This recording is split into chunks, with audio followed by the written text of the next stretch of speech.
Conformation बायस, पुष्टि पूर्वाग्रह। जब हम केवल उन्हीं जानकारियों को चुनते हैं जो हमारी पहले से बनी राय को सही साबित करें और बाकी को नज़रअंदाज कर देते हैं। उदाहरण, अगर कोई मानता है कि एक खास राजनीतिक पार्टी सबसे अच्छी है, तो वह सिर्फ उन्हीं खबरों को देखेगा जो उस पार्टी के पक्ष में होंगी और बाकी नज़रअंदाज कर देगा। अगर कोई व्यक्ति मानता है कि उसकी राशि ज्योतिष सही होती है, तो वह उन्हीं घटनाओं को याद रखेगा जो उसकी भविष्यवाणी से मेल खाती हैं और बाकी भूल जाएगा। सीख, हमें अपने विचारों को चुनौती देनी चाहिए और विपरीत विचारों को भी सुनना चाहिए ताकि निष्पक्ष और सही निर्णय लिया जा सके। 3. लॉस अवर्जन, हानि से डरना। हम नुकसान को फायदे से ज़्यादा गंभीरता से लेते हैं। ये हमारे वित्तीय और व्यक्तिगत फैसलों को प्रभावित करता है। उदाहरण, अगर किसी को 500 रुपये का फायदा होता है तो उसे खुशी होगी, लेकिन अगर वही 500 रुपये का नुकसान हो जाए तो उसे अधिक दुख होगा। शेयर मार्केट में लोग नुकसान के डर से गलत फैसले लेते हैं, जैसे कि घाटे में चल रहे शेयर को जल्द बेच देना या ज़्यादा महंगे शेयर खरीद लेना। सीख, हमें अपने फैसले डर के बजाय लॉजिक और लॉन्ग टर्म बेनिफिट के आधार पर लेने चाहिए। 4. एंकरिंग बायस, पहले दिए गए नंबर का प्रभाव। जब हम किसी फैसले को लेने में पहले देखे गए नंबर या जानकारी से प्रभावित होते हैं, भले ही वह नंबर सही हो या नहीं। उदाहरण, एक दुकान में घड़ी की असली कीमत 2500 रुपये है, लेकिन उस पर पहले 5000 रुपये लिखा गया और फिर 50% डिस्काउंट दिया गया। ग्राहक को लगेगा कि उसे सस्ता मिल रहा है, जबकि असल में वह घड़ी पहले से ही 2500 रुपये की थी। किसी से पूछा जाए कि क्या भारत में 10 लाख से ज़्यादा डॉक्टर हैं? और फिर आप क्या सोचते हैं, भारत में कुल कितने डॉक्टर हैं? तो उसका जवाब 10 लाख के करीब होगा, क्योंकि उसने पहली संख्या को एक संदर्भ एंकर की तरह इस्तेमाल किया। सीख, हमें किसी भी कीमत या जानकारी को तर्कसंगत तरीके से जांचना चाहिए और सिर्फ पहले देखी गई जानकारी पर भरोसा नहीं करना चाहिए। 5. ओवर कॉन्फिडेंस बायस, अति आत्मविश्वास पूर्वाग्रह। जब हम अपनी क्षमताओं का जरूरत से ज़्यादा आंकलन करते हैं और सोचते हैं कि हम दूसरों से बेहतर हैं। उदाहरण, 80% लोग मानते हैं कि वे औसत से बेहतर ड्राइवर हैं, जबकि गणित के अनुसार यह संभव नहीं है। कई लोग बिना रिसर्च किए शेयर मार्केट में पैसा लगाते हैं क्योंकि उन्हें लगता है कि वे हमेशा सही निर्णय लेंगे। सीख, हमें अपनी क्षमताओं का सही मूल्यांकन करना चाहिए और ज़रूरत पड़े तो विशेषज्ञों की सलाह लेनी चाहिए। 6. फ्रेमिंग इफेक्ट, शब्दों का प्रभाव। हमारे फैसले इस पर निर्भर करते हैं कि कोई चीज़ हमें कैसे प्रस्तुत की जा रही है। उदाहरण, अगर डॉक्टर कहे कि इस ऑपरेशन में 90% सफलता की संभावना है, तो हमें ये सुरक्षित लगेगा। लेकिन अगर डॉक्टर कहे कि इस ऑपरेशन में 10% लोग मर जाते हैं, तो हमें डर लगेगा, जबकि दोनों बातें एक ही हैं। सीख, हमें तथ्यों को सही तरीके से समझना चाहिए और शब्दों के प्रभाव में नहीं आना चाहिए। 7. संक कॉस्ट फैलेसी, डूब लागत भ्रम। जब हम किसी चीज में पहले से किए गए निवेश के कारण उसे छोड़ने का सही निर्णय नहीं ले पाते। उदाहरण, कोई व्यक्ति एक फिल्म देख रहा है और उसे बोरिंग लग रही है, लेकिन वह सिर्फ इसलिए पूरी फिल्म देखता है क्योंकि उसने पहले से टिकट खरीद लिया था।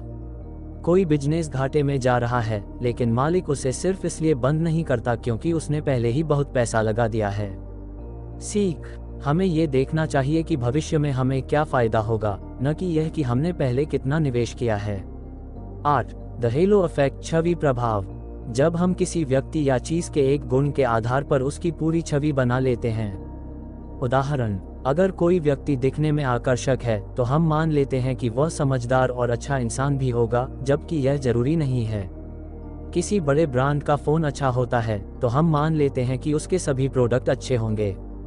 सीख, हमें किसी भी चीज का मूल्यांकन उसके सभी पहलुओं को देखकर करना चाहिए, न कि सिर्फ एक गुण के आधार पर। निष्कर्ष, हमारे दिमाग की सोच में कई तरह की गलतियां होती हैं, लेकिन अगर हम इन कॉग्निटिव बायसेस को पहचान लें तो हम बेहतर निर्णय ले सकते हैं। कैसे बचें? हमेशा डेटा और तथ्य के आधार पर निर्णय लें। अपने विचारों को चुनौती दें और अलग अलग दृष्टिकोण को समझें। अपने अति आत्मविश्वास को नियंत्रित करें। भावनाओं के बजाय तर्क पर ध्यान दें। जल्दी निर्णय लेने से बचें और सिस्टम 2 का उपयोग करें। अगर आप इन बातों का ध्यान रखेंगे तो आपके फैसले अधिक सही और तार्किक होंगे। 4. एंकरिंग इफेक्ट, पहले दिए गए नंबर का प्रभाव। हमारे फैसलों पर पहले देखे गए नंबर का बहुत असर पड़ता है, भले ही वह नंबर सही हो या नहीं। कहानी, एक दुकानदार ने अपनी घड़ियों पर पहले 5,000 रुपये का प्राइस टैग लगाया, फिर उस पर 50% डिस्काउंट देकर 2,500 रुपये कर दिया।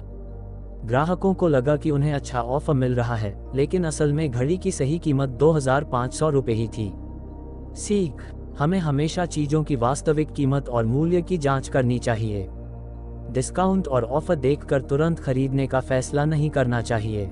5. ओवर कॉन्फिडेंस बायस: खुद पर ज़्यादा भरोसा। हम में से कई लोग अपनी क्षमताओं को ज़रूरत से ज़्यादा आंकते हैं। उदाहरण: 80% लोग सोचते हैं कि वे औसत से बेहतर ड्राइवर हैं, जो गणितीय रूप से संभव नहीं है। शेयर मार्केट में कई लोग बिना रिसर्च किए इन्वेस्ट करते हैं और सोचते हैं कि वे हमेशा मुनाफा कमाएंगे। सीख: खुद पर भरोसा रखना अच्छा है, लेकिन सही डेटा और एनालिसिस के बिना अति आत्मविश्वास नुकसान कर सकता है। 6. फ्रेमिंग इफेक्ट: शब्दों का असर। हमारे फैसले इस पर निर्भर करते हैं कि कोई चीज़ हमें किस तरीके से प्रस्तुत की जा रही है। उदाहरण: डॉक्टर अगर कहे कि इस ऑपरेशन में 90% सफलता की संभावना है, तो हम इसे पॉजिटिव तरीके से देखेंगे। लेकिन अगर डॉक्टर कहे कि इस ऑपरेशन में 10% लोग मर जाते हैं, तो हम डर जाएंगे, जबकि दोनों बातें एक ही हैं। सीख: हमें ये देखना चाहिए कि जानकारी किस तरह प्रस्तुत की जा रही है, न कि केवल उसके शब्दों पर भरोसा करना चाहिए। निष्कर्ष: सोच को कैसे सुधारें। जल्दी फैसले लेने से बचें। जब कोई महत्वपूर्ण फैसला लेना हो, तो सिस्टम 2 को एक्टिव करें और सोच समझकर निर्णय लें। बायसेस से बचें। अपनी सोच की गलतियों को पहचानें और उन्हें सुधारने की कोशिश करें। डेटा पर भरोसा करें, न कि केवल इंट्यूशन पर। सिर्फ भावनाओं के आधार पर फैसले लेने के बजाय सही जानकारी इकट्ठा करें। अति आत्मविश्वास से बचें। अपनी क्षमताओं को सही तरीके से आंकें और ज़रूरत पड़े तो एक्सपर्ट की राय लें। शब्दों के प्रभाव को समझें। चीज़ें किस तरह से प्रस्तुत की जा रही हैं, ये समझें और सही निर्णय लें। अंतिम शब्द: डैनियल काहमैन की यह किताब हमें ये सिखाती है कि हमारा दिमाग कैसे काम करता है और कैसे हम सोच समझकर बेहतर फैसले ले सकते हैं। अगर हम अपनी सोच की कमियों को पहचान लें, तो हम जीवन में बेहतर निर्णय ले सकते हैं और सफल हो सकते हैं। तो दोस्तों, अगर आपको यह वीडियो पसंद आया हो, तो इसे लाइक और शेयर करें और हमारे चैनल को सब्सक्राइब करना न भूलें। अगले वीडियो में हम और भी करियर टिप्स और किताबों के बारे में बात करेंगे। धन्यवाद।